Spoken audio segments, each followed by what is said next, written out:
네, 자, 이 시간에는 우리 교재 25페이지 공인중개사 제도 파트를 보겠습니다. 우리가 지금 준비하는 시험 제도와 관련된 부분인데요. 한 문제 정도 출제됩니다. 그런데 거의 출제되는 부분이 정해져 있어요. 그래서 그 부분만 여러분들이 정리를 좀 해주시기 바랍니다. 자, 먼저 시험 시행 기관이 나옵니다. 자, 시험 시행 기관이란 말은 이제 시험을 주관하는 데를 가리킵니다. 그래서 이제 여기에 보시면 자, 원칙과 예외가 있습니다. 자, 그러면 이제 원칙이 누구냐? 시도지사라고 되어 있죠. 자, 그래서 원칙은 시도지사가 시험을 주관한다. 그래서 여러분들이 시험 보시고 합격하신 다음 자격증을 받을 때 보시면 자격증 맨 아래에 시도지사 직인이 찍혀 있어요. 자, 그런데 이제 시도지사가 시험을 주관하다 보면 시도별로 시험 난이도랄지 이런 것들이 좀 형평성이 안 맞을 수가 있겠죠. 그래서 예외로 자, 국토부 장관이 자기가 직접 시험을 출제하거나 시행할 수 있다 그랬습니다. 그러니까 전국적인 균형을 맞추기 위해서 나서는 거죠. 그런데 이렇게 국토부 장관이 할 때는 그 가로 안에 공인중개사 정책심의위원회 의결을 거쳐야 한다 그랬죠. 자, 그래서 자, 심의위원회 사전 의결을 거쳐서 자, 이것을 자기가 직접 시행할 수 있다 이렇게 됩니다. 그러면 이제 우리가 이 시도지사와 이 국토부 장관 이들을 합쳐서 뭐라고 그러냐? 시험 시행 기관 장이라 이렇게 불러요. 그럼 이제 앞으로 시험 시행 기관 장이 이제 주관하는 이런 얘기가 나오는데 그 부분을 여러분들이 잘 눈여겨 보셔야 됩니다.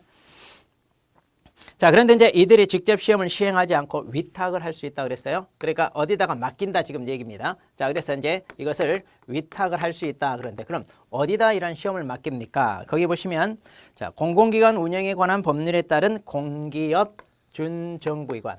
여기서 공기업은 보통 우리가 무슨 공사 이렇게 부르는 그런 회사들 있죠.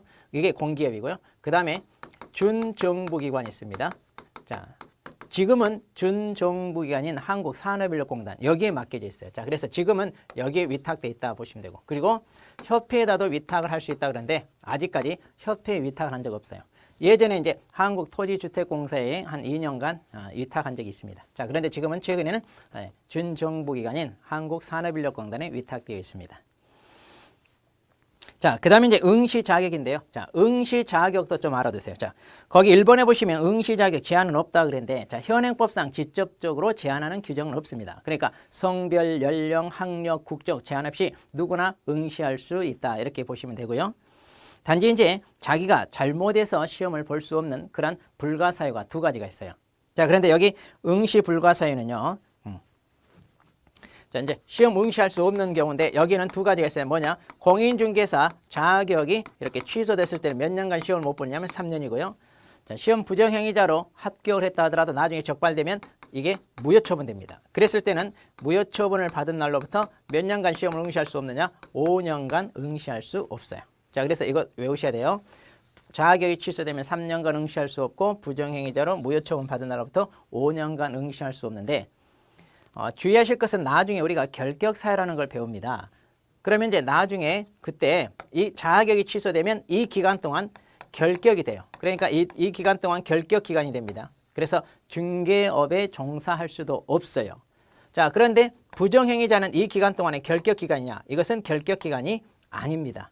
자, 그래서 자, 여기 결격 기간인데 여기는 결격이 아니에요. 그러니까 5년간 자격이 없을 뿐이지 자격 없이 우리가 중개업에 종사할 수 있는 중개보조원이 있죠. 자, 이 사람은 그래서 보조원으로 중개업에 종사할 수가 있습니다. 자, 결격 기간이 아니라는 거 아셔야 돼요. 자, 그 다음에 이제 정책심의위원회가 나옵니다. 이제 시험과 관련된 걸 주관하는 하나의 전문기구인데, 자, 이 정책심의위원회에 대해서 자, 우리가 몇 가지 좀 정리를 해볼 거 있어요. 자, 심의위원회. 자, 너무 자세한 내용 다 알 필요 없습니다. 우리 기본서에 보면 세부적인 내용이 꽤 많은데 그걸 너무 다 하려고 하지 마시고 여기에 있는 정도로만 여러분이 정리를 하셔도 충분합니다. 자, 먼저 자, 공인중개사 업무에 관한 다음 사항을 심의하기 위하여 국토교통부에 둘 수 있다. 그러니까 심의위원회를 자, 어디다 설치하느냐? 국토교통부. 그 다음에 성격은요. 둔다가 아니라 둘 수 있다 그랬죠. 그러니까 이거 의무적, 재량적 기구다 이렇게 보시면 돼요. 그 다음에 이제 이들이 심의하기 위한 그 내용이 뭐냐. 자, 기역, 리은, 디귿, 리을 네 가지가 있어요. 자, 근데 이것도 너무 외우려고 하지 마시고, 자, 공인중개사 업무에 관한 사항을 심의한다니까 그와 연관된 업무다 이렇게 대충 보시면 돼요. 단지 여기 첫 번째, 공인중개사 시험 등 공인중개사 자격 취득에 관한 사항. 여기서 이제 이걸 주관합니다. 그리고 이제 두 번째 부동산 중개업 육성에 관한 거, 그 다음에 중개보수 변경에 관한 거, 그 다음 손해배상 책임 보장 등에 관한 사항 이렇게 있잖아요. 자, 그런데 이 중에 첫 번째 기억, 공인중개사 시험 등 공인중개사 자격 취득에 관한 사항을 심의한다고 그랬잖아요. 자, 그래서 그 밑에 동그라미 2번에 보시면 바로 이 위원회에서 공인중개사 시험 등 공인중개사 자격 취득에 관한 사항을 정했을 때, 이제 심의를 통하여 정했을 때 시도지사는 이에 따라야 한다 이런 얘기했죠. 자, 원칙적 시험 시행기관이 시도지사니까 자, 이렇게 심의위원회에서 어떤 심의 내용을 마련하여 지침을 내린다면 이것을 뭐해라? 시험 시행기관인 시도지사가 따라야 된다 이런 얘기입니다. 자, 그래서 심의사항 4개 중에 첫 번째 기억, 시험과 자격 취득에 관한 내용에 대해서만 그렇죠. 이것만 따라야 된다 이렇게 보시면 돼요. 자, 그 다음에 이제 페이지 넘겨서 그러면 이제 이 위원회 구성은 어떻게 하나요? 자, 여기 보시면 이제 구성은 어떻게 하나요? 그런데 자, 위원장 1명을 포함한 7명 이상 그리고 11명 이내의 위원으로 구성합니다. 조심할 것은 위원장 1명을 포함하여 그랬습니다. 이 포함이란 말을 또 주의하세요. 함정을 팔 때 제외하고 이런 식으로 하거든요. 자, 그렇게 해서 이제 최고 11명 이내로 구성하고요. 위원장은 누가 되느냐? 국토교통부 제1차관입니다. 자, 그리고 위원은 임기 2년인데요. 국토교통부 장관이 임명 위촉이에요. 자, 여기서 이제 조심하셔야 될 것은 자, 이제 숫자 특히 이제 체크하셔야 되지만 자, 여기서 위원장이 누가 되고 그 다음에 위원은 어떤 사람을 임명 위촉하느냐? 이제 위원은 아무래도 이와 관련된 전문 그런 종사자들. 자, 대학 교수부터 시작해서 고위직 공무원, 즉 부동산 업계에 관련된 파트죠. 그리고 변호사랄지 법무사랄지 자, 이쪽 계통 전문가들로 구성하는데 아까 말했죠.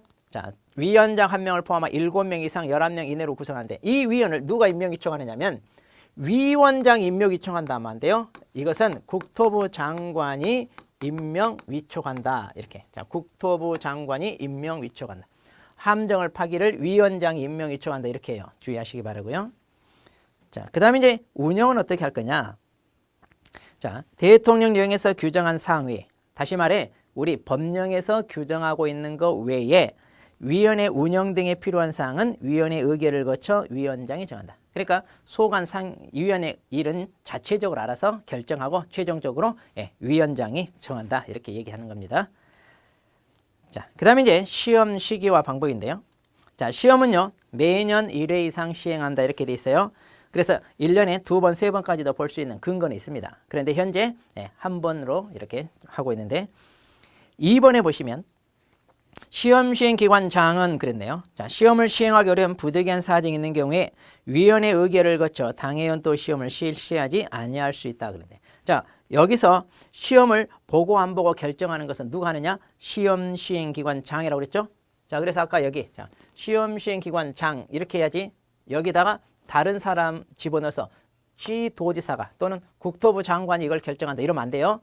왜냐하면 이걸 합쳐서 우리가 시험 시행 기관장이라고 그랬기 때문에 여기다 시험 시행 기관장 이 말을 그대로 써줘야 됩니다.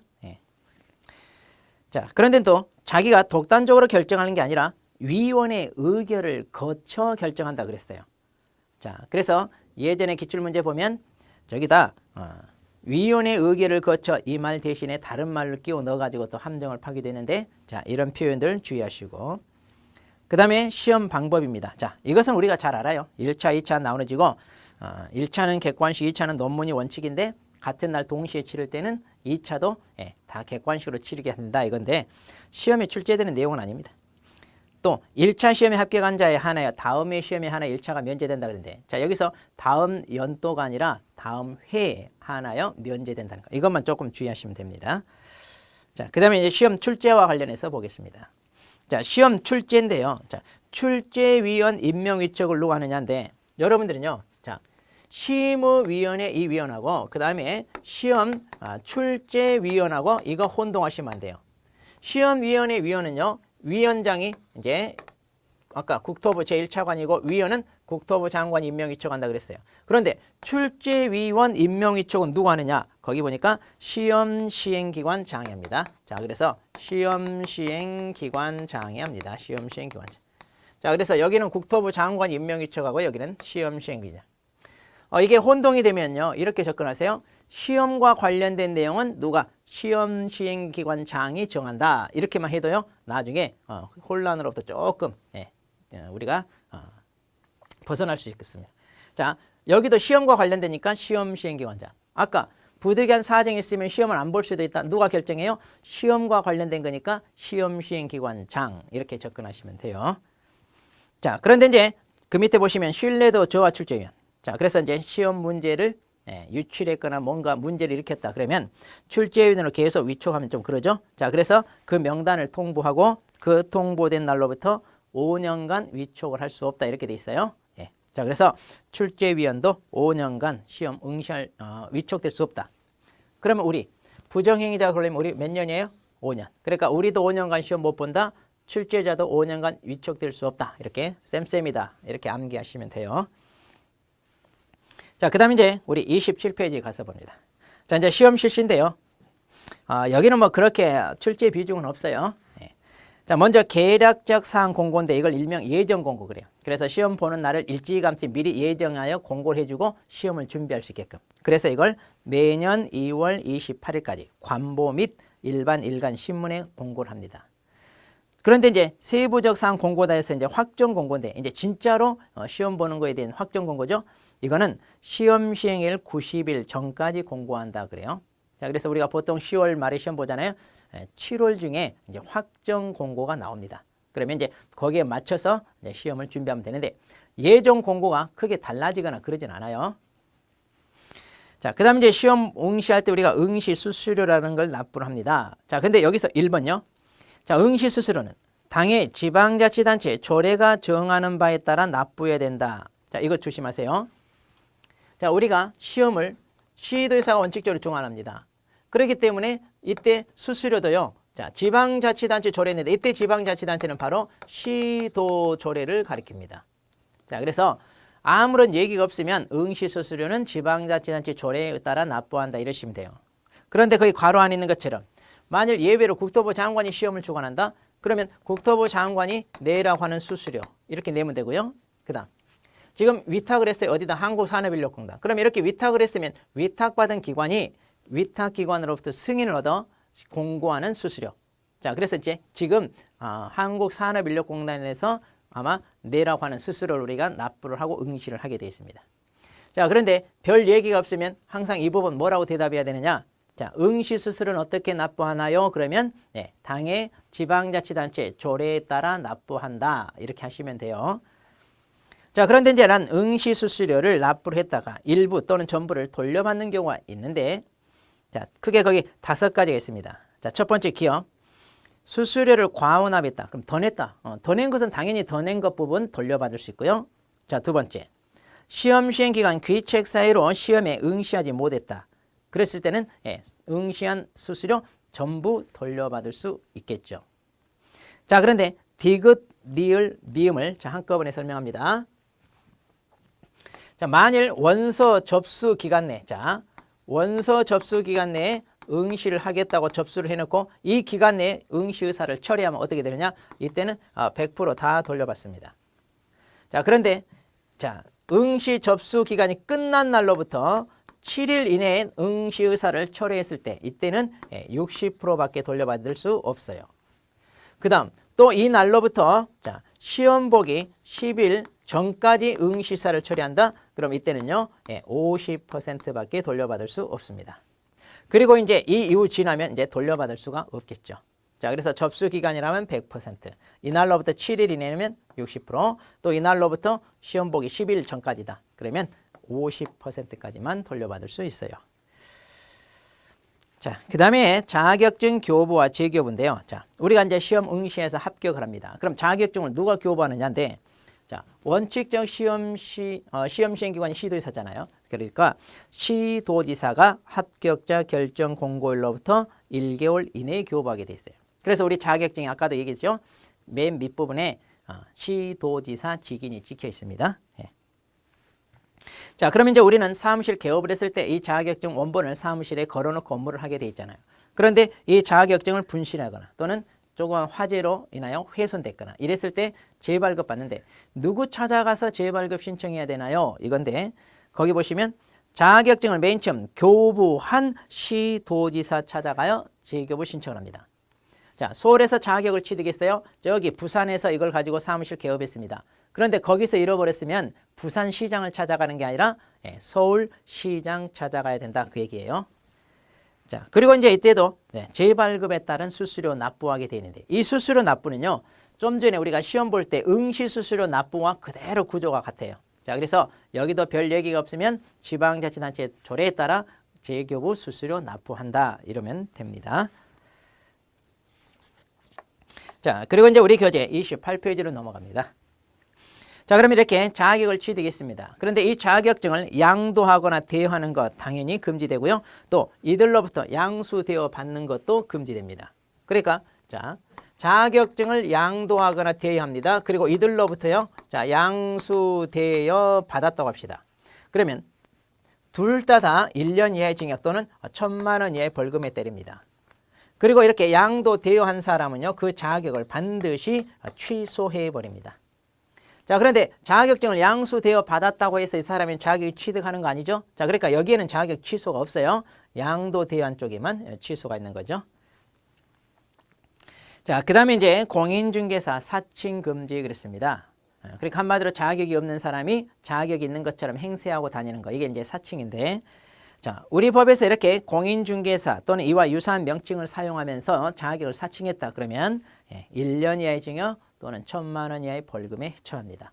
그래서 참 처벌이 무거워요. 함부로 사칭하지 않도록 해야 됩니다. 그 다음 자 이렇게 자격과 관련한 판례가 몇 개 있습니다. 자, 이 판례요. 다 출제된 판례니까 알아두시되 또 출제될 수 있는 확률이 있어요.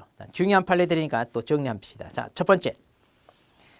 자, 무자격자가 공인중개사 업무를 수행하였는지 여부는 외관상 공인중개사가 직접 업무를 수행하는 형식을 취하였는지 여부에 구애됨이 없이 실질적으로 무자격자가 공인중개사 명의를 사용하여 업무를 수행하였는지 여부에 따라 판단하여야 한다. 그랬네요. 더 간단하게 하면 이거죠. 자, 자격증 우리가 양도 대여하지 마라고 그랬어요. 그런데 우리가 무자격자한테 자격증을 대여했어요. 그럼 이 사람이 이 자격증을 대여받아 업무를 하는데 어떤 식으로 하는 걸 가지고 우리가 그러면 대여한 걸로 판단할 거냐. 자, 여기 보니까 실질적으로 했어요. 둘째 줄. 실질적으로 무자격자가 공인중개사 명의를 사용하여 업무를 수행했는지 여부에 따라 판단한다. 그러니까 이제 이 사례가 이거였어요. 자, 갑이란 사람이 자격증을 을한테 이렇게 대여를 했습니다. 그랬더니 이 무자격자 을이 실질적으로 업무를 다 했어요. 그런데 나중에 계약서 쓸 때쯤 갑이 자기가 이 계약을 성사시킨 것처럼 계약서에 갑이 서명 날인합니다. 그러니까 형식적으로 자기가 일 처리한 것처럼 이렇게 꾸몄다 해서 이것은 빌려주지 않은 거다 이게 아니라 주도적으로 이 무자격자가 이 갑의 자격증을 이용하여 업무 처리를 했다면 즉 이걸 실질적인 업무다 이러죠. 실질적으로 일 처리를 다 했다면 자격증 대여한 거다 이거죠. 그래서 나중에 자기가 계약서에 서명 날인만 했다고 해서 빌려준 게 아니다. 이렇게 판단하는 게 아니다. 그 얘기입니다. 그 다음에 두 번째. 자, 무자격자가 자신의 명함에 부동산 뉴스 대표라는 명칭을 기재해 사용했어요. 또 발품 부동산이나 부동산 카페라는 표시된 간판을 설치하고 발품 부동산 대표라는 명칭이 기재된 명함을 사용했다. 자, 그럼 여기서요. 자, 부동산 뉴스 대표 그랬는데 무슨 얘기냐면 이 사무소 상호가 부동산 뉴스라는 얘기예요. 또 사무소 상호가 발품 부동산이라는 얘기입니다. 그런데 이 상호를 달고 영업을 하면서 이 사무소의 대표가 누구냐? 바로 자기다 해가지고 이렇게 명함에 기재를 했어요. 그럼 이 사람은 공인중개사 자격을 사칭한 거냐 이건데 자 여기 보시면 부동산 뉴스 대표 누구누구 발품 부동산 대표 누구누구인데 공인중개사란 말은 한마디도 없어요. 그러니까 공인중개사 자격을 사칭한 거냐 이건데 판례가 뭐라고 했냐? 사칭한 거다라고 판단했습니다. 왜? 직접적으로 공인중개사란 말은 한마디도 없어요. 자, 그런데 우리 일반인들이 봤을 때 부동산 중개를 하는 사무소를 운영합니다. 그리고 그 사무소 대표라고 해요. 그러면 우리가 봤을 때 이 사람 공인중개사 자격이 있겠구나라고 오인할 수가 있다는 거예요. 자, 그래서 사무소 대표 정도 되려면 우리가 자격을 취득하여 개업을 해야 되잖아요. 그래서 자, 이 사람은 공인중개사란 말을 쓰지 않았지만 공인중개사 자격을 사칭한 걸로 판단합니다. 자, 그래서 우리 판례 입장은요. 자격을 사칭하는 범위를 좁게 해석하는 게 아니라 넓게 해석하고 있다. 이렇게 보여지는 판례입니다. 자, 그 다음에 세 번째 판례입니다. 자, 무자격자의 중개업은 법에 의하여 금지된 행위로서 형사처벌 대상이 되는 범죄 행위에 해당하는 것으로서 자, 무자격으로 중개업을 합니다. 그럼 이런 걸 우리가 무등록 중개업 그래요. 그래서 현행법상 3년 이하의 징역 또는 2천만 원 이하 벌금인데 최근에 이게 개정이 돼서 3천만 원 이하 벌금으로 바뀌었습니다. 자, 이런 식으로 형사처벌을 받는 범죄 행위입니다. 자, 그런데 업무방해죄 보호 대상이 되는 업무라고 볼 수 있느냐? 자, 무등록으로 하는 이 중개업은 이렇게 형사처벌 대상이 되는 범죄 행위입니다. 그러니까 이 무등록으로 하는 중개업을 법적으로 보호해 줘야 될 이유가 없다는 거죠. 그러니까 누군가가 자기 업무를 방해했어요. 왜 내 업무를 방해했느냐 하고 업무방해죄로 고소했을 때 자, 이 무등록자가 하는 중개업은 법적으로 보호받을 수 있는 업무가 아니기 때문에 업무방해죄가 된다 안 된다? 안 된다. 지금 그 얘기입니다. 네. 자, 이렇게 해서 이제 무자격과 관련된 판례 살펴봤는데 다 중요한 판례니까요. 꼭 점검하시기 바랍니다.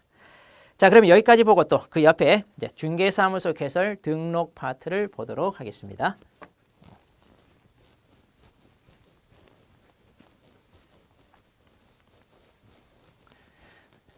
자, 우리가 용어의 정의에서 살펴봤는데 그때 개업공인중개사가 누구냐라고 했습니다. 자, 이 개업공인중개사는 자, 이 법에 의하여 중개사무소 개설 등록을 한 자. 그러니까 이제 오늘날 공인중개 자격을 취득하여 사무소 개설 등록을 해야 우리가 중개업을 할 수 있습니다.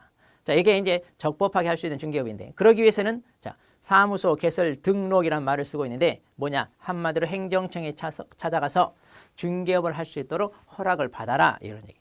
이제 바로 그 등록과 관련된 내용인데 자, 그럼 여기 의의를 보시면 등록이 뭐냐? 여기 보니까 중개업을 영위하고자 하는 자가 일정한 요건을 갖추어 신청을 하면 그 요건을 심사하여 적합한 경우 법규상 금지를 해제하여 적법하게 중개업을 영위할 수 있도록 하는 행정청의 처분을 말한다. 이제 이런 처분을 명령적 행정행위라고 한다 그런데 좀 행정법상 풀이로 말이 어려운데 자, 이렇게 한번 설명하겠습니다.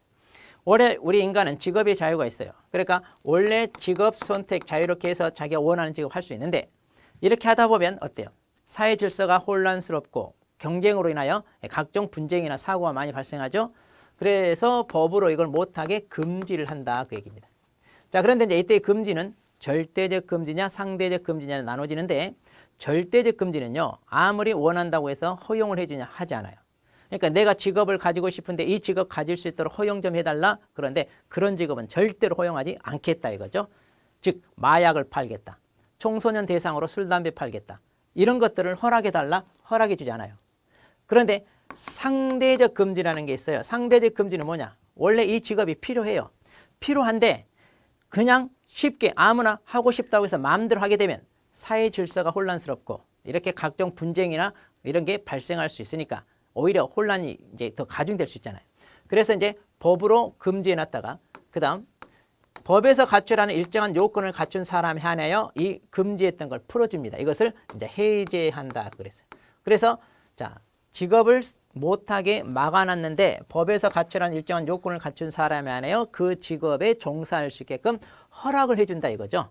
이런 식으로 법에서 금지했다가 법에서 갖춘 요건을 갖추면 풀어주는 이러한 행정청의 처분, 이걸 명령적 행정행위 그런다 그거예요. 자, 근데 이런 내용은 시험에 안 물어봐요. 자, 등록이 뭐냐? 그러니까 등록이라고 하는 것은 원래 우리가 자유롭게 중개업을 할 수 있었는데 법에서 이걸 못하게 금지해놨어요.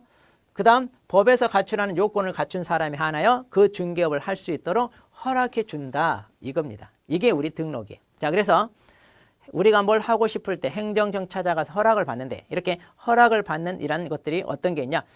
허가라는 말도 있고 인가란 말도 있고 뭐 승인, 인허 이런 표현들이 있거든요. 이런 것들이 다 행정청으로부터 허락을 받는 건데 우리 업계에서는 어떤 표현을 쓴다? 등록이라는 표현을 쓴다 이런 얘기입니다. 자, 그럼 이러한 등록은 어떤 성질을 갖나요? 자, 거기 보시면 먼저 적법 요건이다. 그러니까 중개를 업으로 하기 위해서 우리가 등록을 받아야 되는데 등록을 받고 해야만 적법한 중개업이 되고 등록을 받지 않으면 위법한 중개업이 된다 그거예요. 자, 조심하실 것은 등록을 받지 않은 사람이 중개를 업으로 하더라도 그것은 중개업입니다. 단 위법한 중개업이 되기 때문에 그 사람은 처벌을 받는 거예요. 자, 그래서 우리가 중개업을 하더라도 적법하게 해야 되겠죠. 그러려면 등록을 받고 해라 이거예요. 단지 조심할 것은요. 자, 갑과 을 두 거래 당사자 사이에 자, 어떤 부동산, 자, 물건에 대하여 거래를 한다고 합니다. 그럼 이 거래를 자, 중개를 하는데요. 이 중개를 하는 사람이 공인중개 자격을 취득하고 그 다음에 사무소 개설 등록을 받고 해야만 적법한 중개업이라고 그랬어요. 그런데 무자격자가 등록도 받지 않고 중개를 했을 때 그러면 이 당사자 사이에 체결된 거래 효력은 어떻게 되나요? 한데 자, 이 거래 효력에는 영향을 미치지 않아요. 그러니까 무자격 무등록업자가 중개를 했다 하더라도 당사자 사이에 체결된 거래의 효력은 발생합니다. 자, 단지 이제 이것은 위법한 중개업이 돼 처벌받을 뿐이다 이거예요. 이것과 구분하셔야 되고.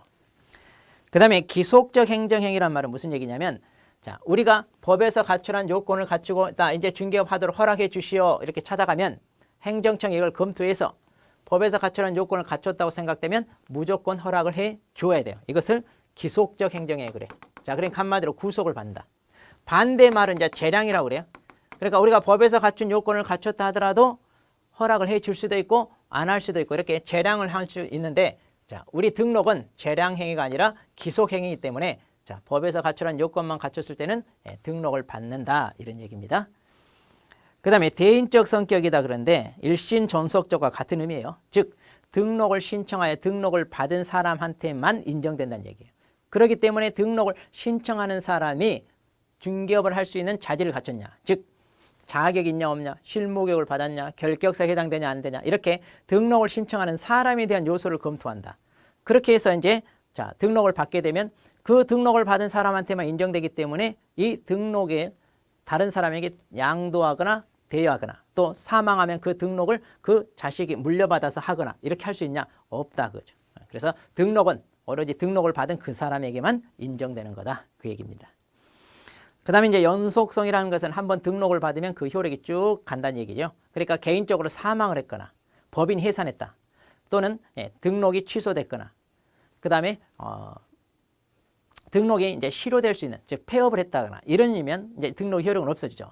그런데 중개업을 하고 있는 동안은 그 효력이 쭉 지속되니까 일정 기간 지나서 갱신을 해라 이런 거 없다 그런 얘기예요. 자, 그래서 성격을 살펴봤는데 이것은 그렇게 출제 비중이 있는 건 아닙니다. 자, 이 내용을 이해하기 위해서 잠깐 살펴봤고요. 자, 그럼 이제 등록을 받기 위한 절차입니다. 자, 그러면 이제 등록을 받는다는 얘기는 뭐냐? 우리가 사무소 개업한다는 얘기죠. 그래서 개업 공인중개사, 즉 공인중개사 자격을 취득하여 사무실 하나 개업한다. 그런데 개업하고 싶다고 자기 마음대로 하는 게 아니라 행정청으로부터 허락을 받는데 그 허락이 바로 뭐다? 등록이다. 그래서 이제 그 등록 절차를 배울 텐데 그러면 등록을 신청하는 사람. 자, 29페이지 맨 밑에 보시면 누가 등록을 신청할 수 있나요? 자, 등록을 신청한다는 것은 곧 개업 공인중개사가 된다는 얘기입니다. 자, 그래서 현재 개업 공인 종류가 몇 가지 있나요? 이거 우리 용어의 정의에서 살펴봤죠. 법인인 개업 공인중개사, 공인중개사인 개업 공인중개사, 그리고 중개인, 즉 법 부칙 제6조 제2항에 따른 개업 공인중개사 이렇게 있어요. 그런데 오늘날 부칙 제6조 제2항에 따른 개업 공인중개사, 즉 중개인은 탄생할 수 있나요? 없다고 그랬어요. 자, 그래서 지금은 법인인 개업 공인중개사 아니면 공인중개사인 개업 공인중개사 이렇게 두 종류로밖에 탄생할 수 없어요. 자, 그래서 등록을 신청할 수 있는 자가 누구냐? 그래서 이제 거기 동그라미 1번에 보시면 공인중개사 또는 법인이 아닌 자는 신청할 수 없다 이렇게 되는 거예요. 왜? 이 두 종류만 탄생할 수 있으니까. 자, 그래서 동그라미 2번. 그럼 외국인이나 외국 법인도 우리 법에서 갖추라는 등록 기준 이런 걸 갖추면 등록을 받아 중개업할 수 있나요? 할 수 있어요. 자, 그런데 공인중개사와 법인이 아닌 자는 그럼 신청할 수 있나요? 없어요. 그래서 여기에 그럼 소속 공인중개사 신청할 수 있나요? 못해요. 소속 공인중개사는 개업 공인중개사에게 소속된 직원이라고 그랬죠. 그런데 자기가 등록을 신청하여 또 등록을 받게 되면 자기 사무실도 하나 갖게 돼요. 그러면 양쪽에 소속된 즉 이중 소속이 돼요. 자, 그래서 소속 공인중개사는 신청할 수 없습니다. 단지 이 사람이 이제 사표를 쓰고 나오면 그러면 이제 그때는 소속 공인중개사가 아니라 그냥 공인중개사가 되기 때문에 등록을 신청할 수 있겠죠. 자, 그리고 이제 그 외에 다른 사람, 뭐 변호사랄지 다른 기타 사람들도 다 신청할 수 있냐? 없습니다. 자, 그래서 공인중개사와 법인만 신청할 수 있다. 이렇게 보시면 돼요. 자, 그러면 이제 이 둘이 등록을 신청하여 등록을 받기까지 과정, 이게 등록 절차인데, 자, 이것은 다음 시간에 살펴보도록 하겠습니다.